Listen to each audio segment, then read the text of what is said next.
విజయవాడలో సాయికృష్ణ అదృశ్యం కేసుపై దర్యాప్తు కొనసాగుతోంది. సాయికృష్ణ నివాసానికి దర్యాప్తు అధికారి దైవప్రసాద్ బృందం వెళ్లింది. సాయికృష్ణ తల్లి విజయలక్ష్మి స్టేట్మెంట్ రికార్డ్ చేశారు. అటు కృష్ణలంక సీఐ నాగరాజుపై హత్యాయత్నం కేసు నమోదైంది. సాయికృష్ణ తల్లి విజయలక్ష్మి నుంచి సిపి రాజశేఖర్ స్వయంగా ఫిర్యాదు తీసుకున్నారు.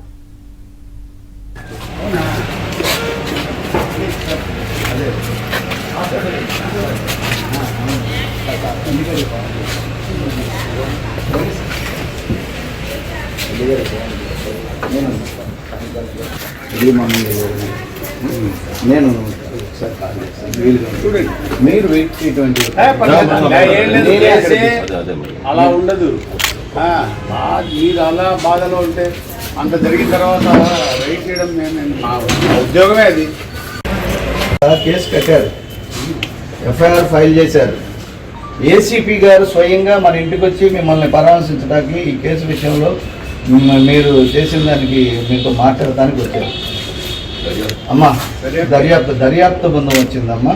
ఈ కేసు విషయంలో జరిగిన వాస్తవాలు ఏసీపీ గారు పోలీసు వారు పెద్దలు మరి ప్రభుత్వం నుంచి కదిలొచ్చారు. అమ్మ మీరు దయచేసి మీరిద్దరు ఎలా ఉంటే అలా వచ్చేయండి అమ్మా, దయచేసి అక్కడికి వెళ్దాం. అమ్మా ఓ పని చేద్దామమ్మా. అమ్మా మీరు అక్కడే ఉండండి. అమ్మమ్మ వద్దమ్మా మీరు అక్కడే ఉండండి అమ్మా. నేనే వస్తాను ఇంటికాడే. Okay okay okay.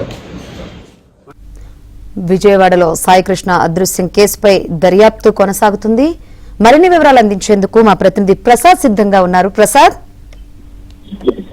శంకరి, విజయవాడలో అదృశ్యమైన సాయికృష్ణ కేసుకు సంబంధించి పోలీసులు విద్యార్థులు మరింత ముమ్మరం చేస్తారు.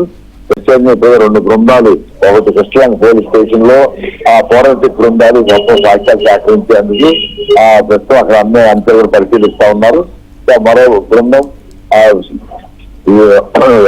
సాయికృష్ణ నివాసానికి చేసి కుటుంబ సభ్యుల నుంచి స్టేట్మెంట్ రికార్డ్ చేస్తా ఉన్నారు. మొదటి నుంచి సాయికృష్ణ అదృశ్యం దగ్గర నుంచి కూడా తమ బిడ్డను అన్యాయంగా చంపేశారు, లాకౌట్ డౌట్ చేశారంటూ సీఎం నాగరాజుపై మొదటి నుంచి ఆరోపణలు చేస్తా ఉన్నారు.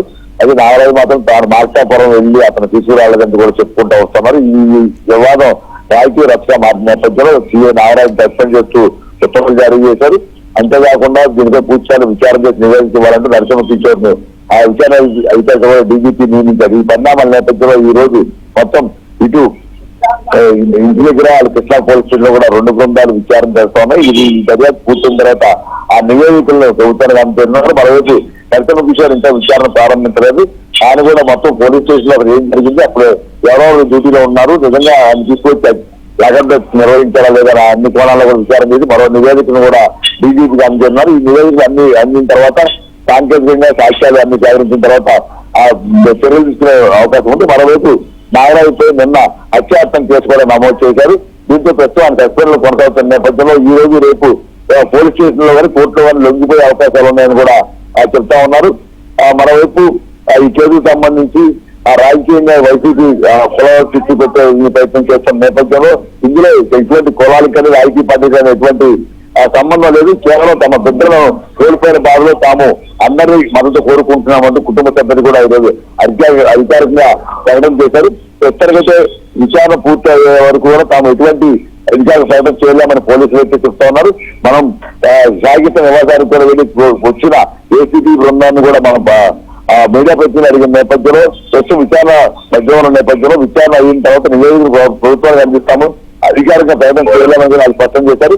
ఇక కొద్దిసేపటి క్రితం క్రాంతి కుమార్ నిన్న ఏదైతే వీడియో వైరల్ అయిందో పెద్ద ఎత్తున సీఎం నాగరాజు వేధింపులు భరించలేక తాను చనిపోతున్నానంటూ ఒక సెల్ఫీ వీడియో వచ్చింది. ఆయన మే 29 తారీఖు చనిపోయాడు. ఆ వీడియోకి సంబంధించి ఈ రోజు కొద్దిసేపు క్రితం హరిచిపోలు వెంకటేశ్వరరావు మీడియా ముందుకు వచ్చి తమ బిడ్డలో కూడా నాగరాజు వేధించడం వల్ల చనిపోయాడని నాగరాజుపై చర్యలు తీసుకోవాలంటూ కూడా మీడియా వివరించారు. ఇప్పటి వరకు ఎందుకు స్పందించలేదని క్వశ్చన్ చేస్తే కోర్టులో ప్రైవేట్ కేసులు దాఖలు చేస్తాం, పోలీసులపై నమ్మకం లేకని కూడా ఆయన జవాబిచ్చారు. ఇప్పుడు ఆయన కూడా ఈ సమయం న్యాయపోవడం చేయడానికి సన్నద్ధంగా ఉన్నట్టు కూడా ప్రకటించారు. ఈ విధంగా అనేక నాగరాజు చుట్టూ కూడా మొత్తం కేసులన్నీ చుట్టుముట్టడంతో ఇప్పుడు ఏ విధంగా చర్యలు తీసుకోబోతున్నారనే అంశాలపై అందరూ ఆసక్తిగా ఎదురు చూస్తున్నారు. Thank you. ప్రసాద్.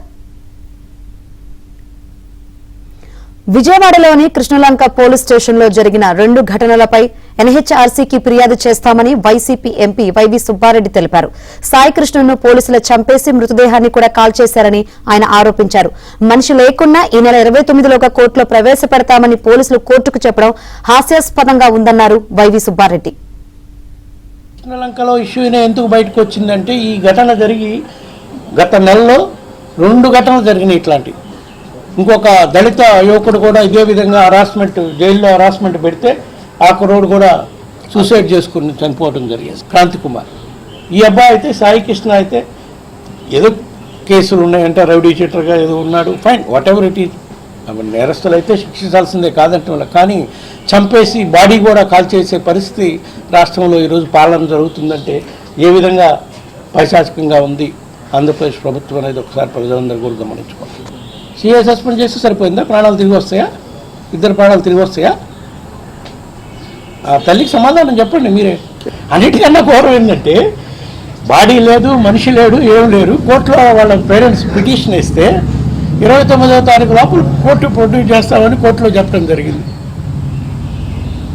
చూడండి, న్యాయ వ్యవస్థను కూడా ఏ విధంగా తప్పుదోవ పట్టిస్తున్నారు. దీనిపై కూడా నేషనల్ హ్యూమన్ రైట్స్ కమిషన్ కూడా మేము రిప్రజెంట్ చేస్తున్నాం. ఈ జరిగిన సంఘటనలన్నీ చెప్పి ఆ 2 యువకుల మరణంపై కూడా దర్యాప్తు చేయాలని. సాయి కృష్ణ కాకుండా క్రాంతి కుమార్ కూడా ఒకే నెలలో జరిగిన 2.